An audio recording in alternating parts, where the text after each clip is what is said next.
ថ្ងៃមុនម្ដេចបងថាបអូនថ្ងៃមុនថាបអូនប្របងស្រឡាញ់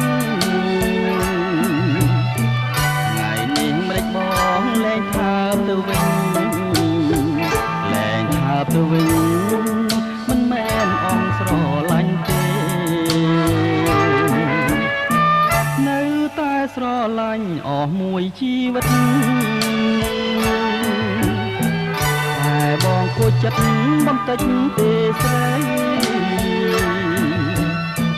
បានជាបងលែងថាផ្ទាល់ពិសីដឹងទេរឿងអ្វីគឺរឿងដែលស្រីផបងផរឿងអ្វីស្រីគិតមើលទៅឬមួយពីលទៅស្រីភ្លេចទៅហើយបងប្រាប់ទៅចុះណាប្រលឹងអើយគឺអូនមានគូម្ដងហើយមិនប្រាប់បងឡើយតែបងលួចដឹងបងធ្វើអ្វីបងឈឺចិត្តណាស់អ្នកណាផបងតែប៉ះនួនអងបងអត់ទោសអើយ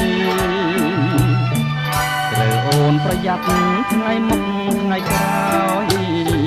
បងមិនបណ្ដោយឲ្យអូនខកតាមចិត្តទេ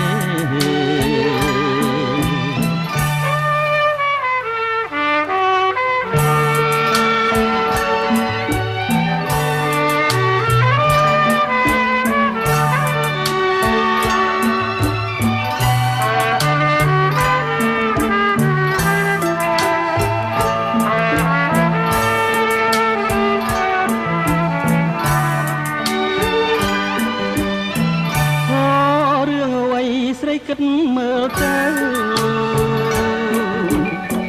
រឿងមួយពីលទៅស្រីភ្លេចទៅហើយបងប្រាប់ទៅចុះណាប្រលឹងអើយគឺអូនមានគូម្ដងហើយមិនប្រាប់បងឡើយតែបងលួចដឹងយ៉ាងបងធ្វើអ្វីបងឈឺចិត្តណាស់អ្នកណាផបងតែប៉ះនួនអងបងអត់ទោសអើយត្រូវអូនប្រយ័ត្នថ្ងៃមុខថ្ងៃក្រោយបងមិនបណ្ដោយឲ្យអូនខកតាមចិត្តទេ